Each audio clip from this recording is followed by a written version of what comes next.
नमस्कार मित्रांनो. का तुम्हीही महाराष्ट्रातल्या मोठमोठ्या शहरामध्ये राहता, जसे की पुणे, मुंबई, नागपूर, ठाणे, पालघर, नंदुरबार आणि तुम्हालाही नोकरीच्या निमित्ताने दुसऱ्या गावी स्थलांतरित व्हावे लागले आहे किंवा तुमचा BLO तुम्हाला भेटतच नाही. तुमचा आणि BLOचा अजून संपर्कच झालेला नाही आहे. तुम्हाला फॉर्म भरायचं तर आहे, परंतु तुमचा फॉर्म अजून लोकेटच झालेला नाही आहे.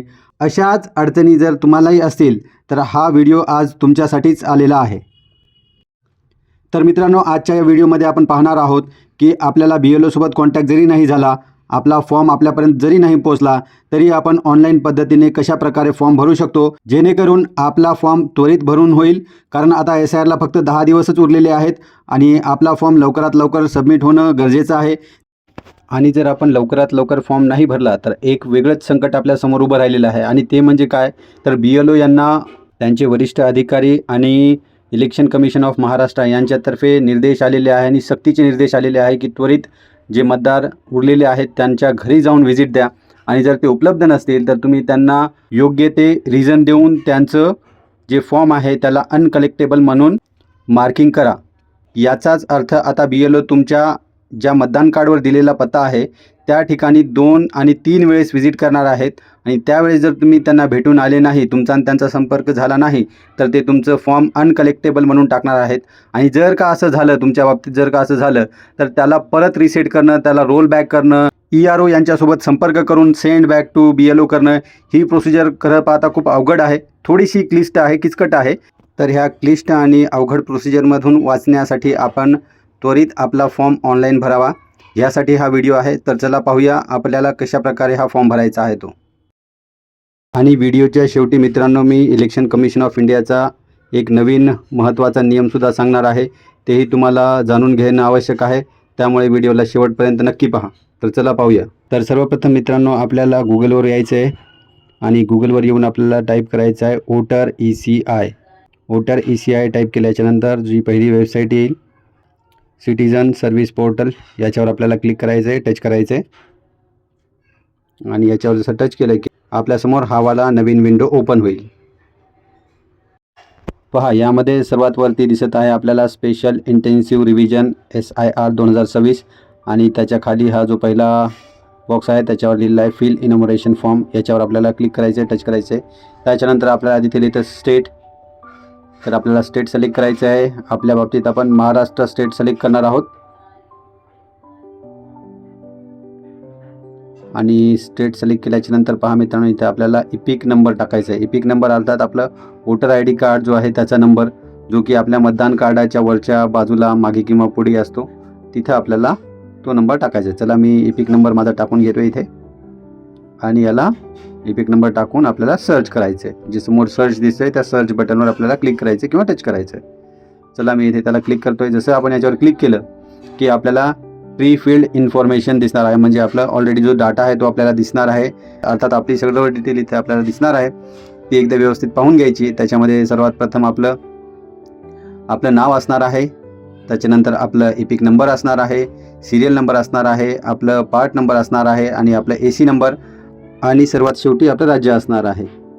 त्याच्यानंतर मित्रांनो, खाली एक महत्त्वाची सूचना दिलेली आहे. ही महत्त्वाची सूचना आपल्या सर्वांना समजून घेणं आवश्यक आहे. त्याच्यामध्ये लिहिलेलं आहे की तुमचं आधार कार्ड आणि तुमचं वोटर ID कार्डमधील नाव एक्झॅक्टली मॅच झालं पाहिजे, तरच तुम्ही ऑनलाईन फॉर्म भरू शकता, अन्यथा तुम्ही भरू शकत नाही. तुमच्या माहितीसाठी तुमचं नाव इथं पूर्णतः दिलेलं असतो, तसंच नाव तुमच्या इपिक कार्डवर सुद्धा आणि तुमच्या आधार कार्डवर सुद्धा असलं पाहिजे. आणि जर का तसं नसेल तर तुम्हाला खाली BLOचं कॉन्टॅक्ट नंबर दिलेला आहे, तुम्ही BLOला जाऊन संपर्क करू शकता, त्यांना फोन करू शकता आणि तुम्ही त्यांच्याद्वारे ऑफलाईन फॉर्म भरू शकता. चला पुढे आपल्याला इथं मोबाईल नंबर टाकून घ्यायचा आहे आणि मोबाईल नंबर टाकून आपल्याला सेंड OTPवर क्लिक करायचं आहे. पहा, मी सेंड OTPवर क्लिक केलं आहे. OTP मला प्राप्त झालेला आहे. OTP इथं टाकून घेतोय मी. OTP टाकून घेतल्याच्या नंतर मित्रांनो, आपल्याला व्हेरीफाय OTPवर क्लिक करायचं आहे, टच करायचं. पहा, व्हेरीफाय OTPवर मी टच केलं तर इथे एक नवीन सेक्शन ओपन झालेला आहे. पहा, खालच्या बाजूला सिलेक्ट 1 कॅटेगरी, पहा खालती दिसते इथं सिलेक्ट 1 कॅटेगरी. यामध्ये मित्रांनो आपल्याला 4 वेगवेगळ्या कॅटेगरी दिलेल्या आहेत, त्याच्यापैकी एक आपल्याला सिलेक्ट करायची आहे. पहा, ही कॅटेगरी कोणत्या आधी पाहून घेऊयात. जर तुमचं स्वतःचं नाव मागच्या 2002च्या SIRमध्ये असेल तर तुम्हाला पहिलं ऑप्शन सिलेक्ट करायचं आहे, किंवा तुमच्या पालकांचं नाव असेल तर तुम्हाला दुसरं ऑप्शन सिलेक्ट करायचं आहे. आणि जर तुमच्या पालकांचं नाव 2002च्या यादीत नसेल परंतु सध्याच्या मतदार यादीमध्ये नाव आहे तर तुम्हाला तिसरा ऑप्शन सिलेक्ट करायचं आहे आणि यापैकी कोणत्याही कॅटेगरीमध्ये तुम्ही बसत नसाल तर तुम्हाला चौथी कॅटेगरी सिलेक्ट करायची आहे. त्यानंतर मित्रांनो पहा खाली आपल्याला महाराष्ट्र स्टेट सिलेक्ट करायचं आहे. त्याच्यानंतर आपल्याला आपली जी असेंब्ली आहे कॉन्स्टिट्युएंट असेंब्ली अर्थात AC ती आपल्याला सिलेक्ट करून घ्यायची आहे. पहा मी इथे सिलेक्ट करतो आहे एक आपली कोणतीही AC सिलेक्ट करून घ्यायची आहे. चला तर मी इथे सिलेक्ट करत आहे की आमच्या बाबतीत बसमत मी इथे सिलेक्ट केलेला आहे. आणि त्याच्यानंतर आपला पार्ट म्हणजे ज्या ठिकाणी आपण मतदान टाकतो तो आपण इथे मी हट्टा सिलेक्ट केलेला आहे. आणि त्याच्यानंतर आपल्या त्या पार्टमधला आपला जो सिरियल नंबर आहे तो आपल्याला टाकून घ्यायचा आहे. आणि हे सगळं कसं करायचं आहे हे तुम्हाला जर माहीत नसेल तर याच्यावर एक व्हिडिओ उपलब्ध आहे की तुम्ही पाहू शकता की आपलं जे वोटर लिस्टमधलं नाव आहे किंवा आपल्या पालकांचं जी डिटेल आहे ती कशी काढायची. तर चला मी इथे आपला सिरियल नंबरही टाकून घेतला आहे. सिरियल नंबर टाकल्याच्यानंतर जसंही आपण सर्च केलं की खाली आपल्याला आपली माहिती दिसणार आहे. पहा इथे माहिती आलेली आहे. सर्चवर क्लिक केल्याच्यानंतर आणि ती माहिती पाहायची योग्य आहे का, कदाचित चूक होऊ शकते एखाद्या वेळेस तर परत एकदा कन्फर्म करून घ्यायची. मी इथे खाली जे चेकमार्क आहे त्याला क्लिक करणार आहे की माझी वरील माहिती बरोबर आहे. त्याच्यानंतर पुढे आपल्याला कंटिन्यूवर क्लिक करायचं आहे, टच करायचं आहे. कंटिन्यूवर जसं आपण क्लिक केलं की पुढे अजून आपली डिटेल येणार आहे आणि आपल्याला इथं पर्सनल डिटेल टाकायची आहे. पहा वरती आपल्याला पर्सनल डिटेल टाकायची आहे. चला मी पर्सनल डिटेल सगळी टाकून घेतो, नंतर मी 1 बाय 1 तुम्हाला एक्सप्लेन करतो. या ठिकाणी सर्वात आधी मित्रांनो तुम्हाला तुमची जन्मतारीख टाकून घ्यायची आहे. आता जन्मतारीख कोणती टाकायची आहे तर ती मित्रांनो तुम्हाला तुमच्या जो डॉक्युमेंट तुम्ही सादर करणार आहात पुढे चालून अर्थात तुमचं पासपोर्ट असेल, तुमची 10वीची सनद असेल, तुमची TC असेल किंवा मग तुमचं नॅशनॅलिटी सर्टिफिकेट असेल, अशा कागदावर जी तुमची ओरिजिनल जन्मतारीख आहे तीच टाकायची आहे. तुमच्या आधार कार्डवरची किंवा तुमच्या मतदान कार्डवरची जर तारीख चुकीची असेल तर ती बिलकुल टाकायची नाही आहे. जी तुमची ओरिजिनल जन्मतारीख आहे तीच इथे टाकायची आहे. त्यानंतर मित्रांनो पहा समोर तुम्हाला इथे आधार नंबर तुमचा टाकून घ्यायचा आहे. तो ऑप्शनल आहे परंतु माझ्या माहितीनुसार जर तुम्ही ते टाकलं तर तुमच्यासाठी चांगलं होईल. त्यानंतर पहा तुमच्या वडिलांचं नाव तुम्हाला टाकायचं आहे. हे टाकणं तुम्हाला कंपल्सरी आहे, वडिलांचं नाव टाकावं लागेल. त्याच्यानंतर पुढे त्यांचं इपिक नंबर टाकायचा आहे. इपिक नंबर टाकणं ऑप्शनल आहे परंतु जर तुम्ही टाकलं तर तुम्हाला तुमच्यासाठी खूप चांगलं होईल, कारण जर तुम्ही इथे नावामध्ये काही चूक केली ती ॲटोमॅटिकली दुरुस्त होऊन जाईल इपिक नंबर टाकल्याच्या नंतर. इथे मी इपिक नंबर टाकलेला नाही कारण यांचे वडील जे आहेत ते हयात नाहीत, त्याच्यामुळे मी त्यांचा इपिक नंबर टाकलेला नाही आहे, फक्त त्यांचं नाव टाकलेलं आहे. खाली त्याच्या आईंचं नाव आहे तेही आपल्याला टाकणं कंपल्सरी आहे. मी या बाबतीत काय केलं आहे की त्यांच्या आईचा इपिक नंबर टाकलेला आहे. आणि पहा समोर एक चेकमार्क दिसतोय ग्रीन कलरचा.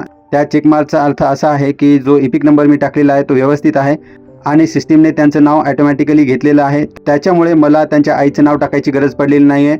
आणि सेम मी त्यांच्या पतीच्या बाबतीत तसंच केलेलं आहे. त्यांचे जे स्पाऊस आहेत त्यांचंही मी फक्त इपिक नंबर टाकलेला आहे.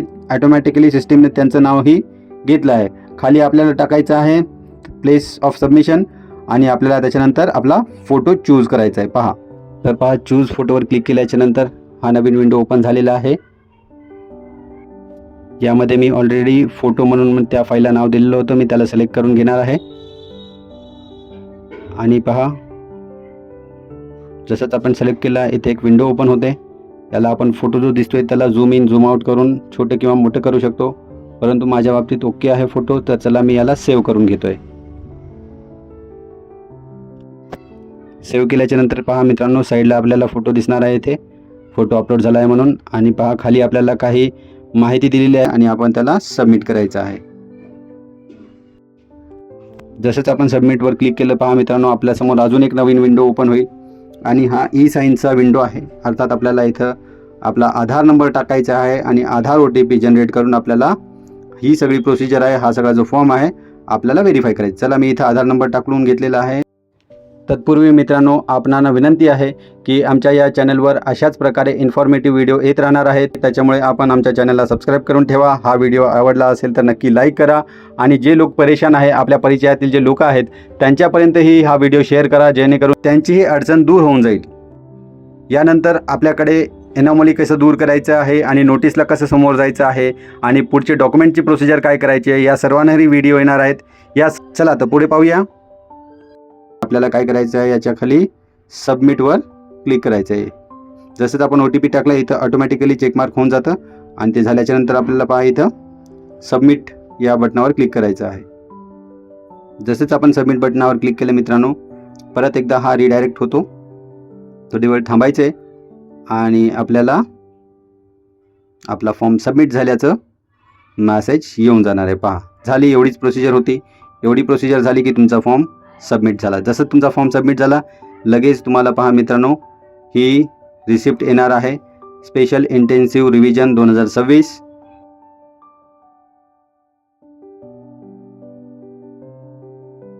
Your enumeration form has been submitted successfully. पहा, अशा प्रकारे केवळ 5 ते 6 मिनिटामध्ये तुमचा फॉर्म भरून झालेला आहे. ॲक्च्युली मला दाखवण्यामध्ये थोडासा वेळ लागला, परंतु तुम्ही जर स्वतःहून केलं तर ही प्रोसिजर खूप इझी आणि खूप सोपी आहे. आणि अशा प्रकारे तुम्ही तुमचा फॉर्म भरू शकता आणि हा फॉर्म तुमच्या BLOकडे ऑटोमॅटिकली जातो आणि तिथून EROकडे जातो आणि तुमचा फॉर्म सबमिट होऊन जातो. तुम्ही सिंपल तुमच्या मोबाईलवरून हा फॉर्म भरू शकता आणि तुमचं मतदान यादीमधील नाव निश्चित करून घेऊ शकता. तर चला मित्रांनो, जसं की मी तुम्हाला यापूर्वी सांगितलं होतं की व्हिडिओच्या शेवटी मी एक महत्त्वाची नवीन अपडेट सांगणार आहे. ती अपडेट अशी आहे मित्रांनो की इलेक्शन कमिशन ऑफ इंडियानं ज्या प्रकारे 2002च्या वोटर लिस्टला एवढं महत्त्व दिलं आहे, तसेच 2026ची SIRची जी लिस्ट आहे त्यालाही तेवढंच महत्त्व असणार आहे. यानंतर तुमचे जे मुलं बाळं आहेत त्यांना जेव्हा भविष्यात फॉर्म भरायचा असेल तर त्यांना तुमच्या आजच्या 2026च्या SIRची डिटेल देणं कंपल्सरी होणार आहे. त्यामुळे जर तुम्ही आज फॉर्म भरणार नाही तर खूप पश्चाताप होईल, कारण तुम्हाला पुढे चालून भरपूर अडचणी निर्माण होऊ शकतात. तुमच्या मुलांना खूप अडचणी निर्माण होऊ शकतात. त्याच्यामुळे आपण कुठेही असाल किंवा कोणत्याही अडचणीत किंवा गडबडीत असाल तरी थोडासा वेळ काढून आपल्याला हा फॉर्म भरून घ्यायचा आहे. BLO यांच्यासोबत कॉन्टॅक्ट नाही जरी झाला तरी आपण ऑनलाईन हा फॉर्म भरू शकता. त्यासाठी विशेष करून हा व्हिडिओ मी बनवलेला आहे. तर आपण या ऑनलाईन सुविधेचा, इलेक्शन कमिशन ऑफ इंडियाने काढलेल्या सुविधेचा, या पोर्टलचा भरपूर उपयोग घ्यावा आणि त्वरित आपला SIRचा फॉर्म कन्फर्म करून घ्यावं. मी ॲडव्होकेट रहीम शेख. भेटूया पुढच्या व्हिडिओमध्ये. जय हिंद, जय महाराष्ट्र.